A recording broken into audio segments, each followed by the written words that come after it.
बिस्मिल्लाहिर्रहमानिर्रहीम, अस्सलाम वालेकुम वरहमतुल्लाहि वबरकातुहू। प्रोग्राम ट्रू स्टोरी के नए एपिसोड के साथ हाजिर खिदमत हैं। मैं हूं मोहम्मद मंसूर मुमताज़ और मेरे साथ हस्बे रवायत इस प्रोग्राम में मौजूद हैं मोहम्मद शहजाद अवान। सबसे पहले प्रोग्राम में मोहम्मद शहजाद अवान को खुशामदीद कहते हैं। अस्सलाम वालेकुम शहजाद अवान, कैसे हैं आप? ठीक हैं जी, वालेकुम सलाम, अल्लाह का शुक्र। नाज़रीन, आज के इस प्रोग्राम में हम बात करेंगे महकमा पुलिस में तैनात खातून सब इंस्पेक्टर मैरी रोज की खुदकुशी के हवाले से। शहजाद अवान, मैरी रोज जो महकमा पुलिस में सब इंस्पेक्टर के होते पर फाइज थी, उन्होंने खुदकुशी की। उनकी आखिरी रसूमात भी अदा कर दी गई हैं। खुदकुशी की क्या वजूहात सामने आई हैं? सबसे पहले तो ये बताएं कि मैरी रोज जो है महकमा पुलिस में किस शहर में तैनात थी? जी मंसूर, ये रहीम यार खान में सब इंस्पेक्टर एक पुलिस स्टेशन में तैनात थी। और अगर आप इसकी खुदकशी की वजूहात पूछ रहे हैं तो ये ज़राए से मालूम हुआ है। जो इब्तदाई जो इन्वेस्टिगेशन की गई है इसकी खुदकशी की, तो वो ये बताया गया कि इसके शोहर के साथ अक्सर घरेलू झगड़ा रहता था, जिसकी वजह से इसने जहरीली गोलियां खाई और अपनी जिंदगी का खात्मा कर लिया। शहजाद अवान, उनके शोहर के बारे में बताएं कि शोहर क्या करते हैं, उनका ताल्लुक किस शोबे के साथ है? क्या वो बिजनेसमैन है या सरकारी मुलाजिम है? जी मंसूर, ज़राए से ये मालूम हुआ है कि मैरी रोज के जो शोहर हैं वो लाहौर पुलिस में स्पेशल ब्रांच में इंस्पेक्टर हैं। अच्छा शहजाद अवान, इनके जो हस्बैंड है, मैरी रोज के जो हस्बैंड है, वो भी महकमा पुलिस में लाहौर में तैनात हैं और ये ड्यूटी कर रही थी रहीम यार खान में। जी बिल्कुल। तो इनका झगड़ा जो हुआ, क्या इस वक्त ये दोनों इकट्ठे थे या किस तरह पता चला कि इनके दरमियान में किस तरह का झगड़ा हुआ और उसके बाद इसने खुदकुशी की है? मंसूर, ये बताया ये जा रहा है कि इनके अक्सर झगड़ा रहता था दोनों का, लेकिन ये जिस टाइम मैरी रोज ने खुदकशी की उस रोज जो है इसके शोहर उसके पास मौजूद नहीं थे, वो लाहौर में थे, अपनी ड्यूटी सर अंजाम दे रहे थे।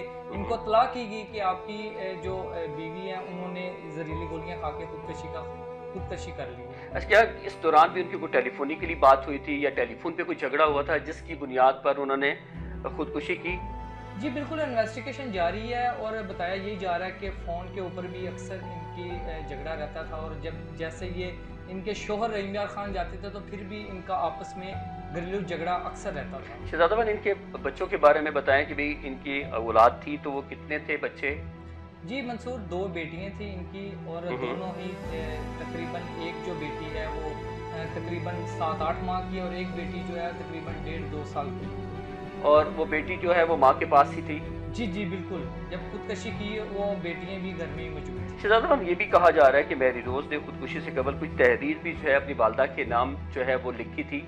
वो तहरीर किस शक्ल में थी? क्या व्हाट्सएप पे कोई तहरीर थी, मोबाइल में वो तहरीर थी या किसी कागज़ पे ये तहरीर लिखी गई थी? जी मंसूर, जो वहाँ से फुटेज ली गई है उसमें तो ये दिखाया गया है, उसमें ये देखा जा रहा है कि जो तहरीर मैरी रोज ने लिखी है वो ड्रेसिंग टेबल के शीशे के ऊपर लिपस्टिक के साथ तहरीर लिखी है। तो किसको मुखातिब किया गया, पैगाम किसको दिया गया, क्या तहरीर के अल्फाज हैं वो? जी मंसूर, एक तो वो अपनी माँ से माफ़ी मांगती है, सॉरी बोलती है, और दूसरा वो ये अपनी माँ से कहती है कि आप दुआ कीजिएगा कि मेरी जो जान है वो बड़ी आसानी के साथ निकल जाए।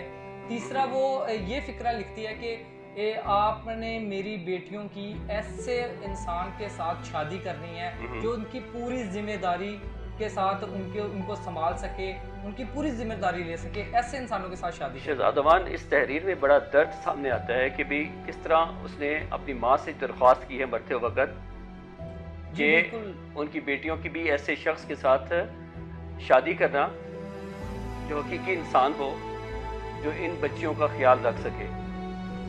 यकीनन ऐसा ही दुख लेकर वो खातून जो है वो खुदकुशी करने पर मजबूर हुई। उम्मीद करते हैं कि इस मैरी रोज को खुदकुशी की वजह बनने वाले शख्स के खिलाफ महकमाना कार्रवाई की जाएगी और इसकी वालदा को उसके दर्द को कम करने के लिए जो जिम्मेदार है उसके खिलाफ कार्रवाई की जाएगी। हमारी दुआ है कि इन बच्चियों का मुस्तकबिल अच्छा हो और उनकी माँ की ख्वाहिश के मुताबिक ऐसा ही एक बर्थ मिले जो इनकी सही तरीके से परवरिश कर सके और इनके हकूक़ पूरे कर सके। इसके साथ ही अपने मेज़बान मोहम्मद मंसूर मुमताज़ और ट्रू स्टोरी की पूरी टीम को इजाज़त दीजिए। अल्लाह हाफ़िज़। पाकिस्तान जिंदाबाद, इस्लाम जिंदाबाद, ख़त्म नबूवत जिंदाबाद।